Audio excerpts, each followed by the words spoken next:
এবার জয়পুরহাটে শেখ হাসিনা কাদেরসহ ১২৮ জনের বিরুদ্ধে মামলা। এবার জয়পুরহাটে শেখ হাসিনা কাদেরসহ ১২৮ জনের বিরুদ্ধে মামলা। বৈষম্যবিরোধী ছাত্র আন্দোলনে জয়পুরহাটে কলেজ ছাত্র নজিবুল সরকার ওরফে বিশাল গুলিতে নিহতের ঘটনায় জয়পুরহাট আদালতে একটি হত্যা মামলা হয়েছে। এ মামলায় সাবেক প্রধানমন্ত্রী শেখ হাসিনা, সাবেক সেতুমন্ত্রী ওবায়দুল কাদের, সাবেক হুইপ সংসদ সদস্য আবু সাইদ আল মামুন স্বপন ও শামসুল আলম দুদুসহ ১২৮ জনকে আসামি করা হয়েছে। রবিবার ১৮ আগস্ট দুপুরে নিহত নজিবুল সরকার ওরফে বিশালের বাবা মজিদুল সরকার বাদী হয়ে জয়পুরহাট চিফ জুডিশিয়াল ম্যাজিস্ট্রেট আদালতের সিনিয়র জুডিশিয়াল ম্যাজিস্ট্রেট আতিকুর রহমানের আদালতে মামলাটি দায়ের করেন।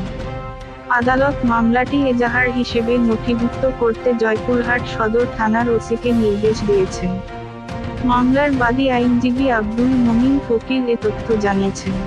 উল্লেখ্য যে, গত ৪ আগস্ট বৈষম্যবিরোধী ছাত্র আন্দোলনের অসহযোগ কর্মসূচিতে আইনশৃঙ্খলা রক্ষাকারী বাহিনীর গুলিতে নজিবুল সরকার ওরফে বিশাল, ১৮, নিহত হন। তিনি পাঁচবিবি উপজেলার রতনপুর গ্রামের মজিদুল সরকারের ছেলে। নজিবুল সরকার পাঁচবিবি বিজনেস ম্যানেজমেন্ট ইনস্টিটিউটের একাদশ শ্রেণীর শিক্ষার্থী ছিলেন। ঘটনার ১৪ দিন পর আজ রবিবার নিহত নজিবুল সরকার বিশালের বাবা বাদী হয়ে আদালতে একটি হত্যা মামলা করেন।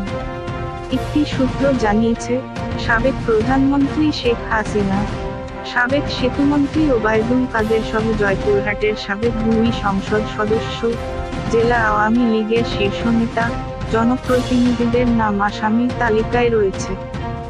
বাদীর আইনজীবী আব্দুল মমিন ফকির বলেন, সাবেক প্রধানমন্ত্রী শেখ হাসিনা, সাবেক সেতু মন্ত্রী ওবায়দুল কাদের সহ ১২৮ জনকে আসামি করা হয়েছে।